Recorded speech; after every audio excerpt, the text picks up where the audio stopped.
அவைகள் நம்மை அமைதியுறச் செய்ய வேண்டும், அடுத்த கட்டத்திற்கு நம்மை தயார் செய்ய வேண்டும். பாருங்க, உங்களை அடுத்த கட்டத்திற்கு தயார் செய்கின்ற உங்களுக்கு இருக்கக்கூடிய அறிவிற்குள் ஒரே ஒரு வெளிச்சத்தை மட்டும் பாய்ச்சுகிறேன். ஒரு மீட்டிங் இப்படிதான் பேசியிருக்கேன்.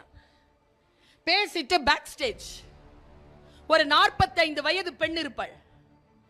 சரியான பணக்காரியா இருப்பா போல இருக்கு. அவளுடைய அட்டையர் அப்படி இருக்கு. அவளுடைய நகைகள், அவ போட்டிருக்க, அவ கையில வச்சிருக்கிற வெளிநாட்டில் அந்த கீட்டெக்கெல்லாம் ரொம்ப உயர்ந்தது. அவ அழுறா, என் கையை பிடிச்சி தேங்க்ஸ் தேங்க்ஸ் அழுறா. திருப்பி திருப்பி சொல்றா, 8 ஆண்டுகளாக கவலைப்பட்டு கொண்டிருந்தேன், 8 ஆண்டுகளாக சிறையில் இருந்தேன், என்னை மீட்டெடுத்தது உங்களுடைய பேச்சு, என்னை சொல்லிக்கிட்டே இருக்கா. அழுறா, ஆனா மையெல்லாம் கரையுது, அதை பற்றி கவலைப்படாம அழுறா.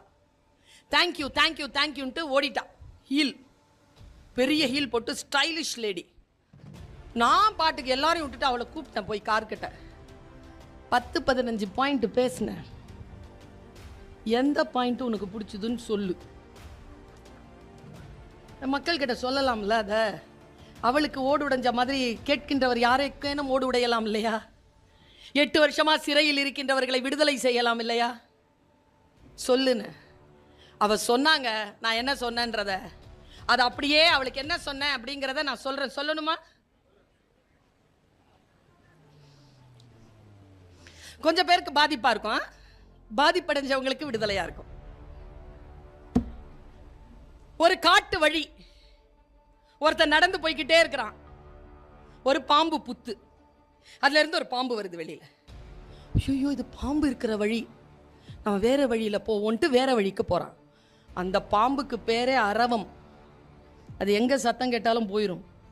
நேரா அது போய் அவன் போன பாதைக்கு போய் கரெக்டா அவன் காலில் கொத்திருச்சு. நாம அந்த வழிக்கே போவாம நம்ம வழிக்கு வந்து நம்ம கொத்தனவங்க இருக்காங்க தானே, நம்மளை கொத்தனவங்க வாழ்க்கையில் இருக்காங்க தானே. பாம்புங்கிறது இங்க பாம்பு இல்லை. சரியா? இவ்வளோ சீரியஸா இருக்கிறீங்க, அவ்வளோ கொத்துப்பட்டிருக்கீங்களா? சரியா? இப்ப அவனுக்கு 2 ஆப்ஷன். ஒன்று, பாம்பை போய் கேட்கலாம், நியாயமா உன் வழிக்கா நான் வந்தேன், என்னை ஏன் துரோகம் பண்ண, என்னை ஏன் கொத்துன, நான் இப்ப இருக்கிறதா சாவுறதா, உன் விஷம் என்ன பண்ணும் தெரியுமா உனக்கு என்று பாம்பிடம் நியாயம் கேட்கலாம்.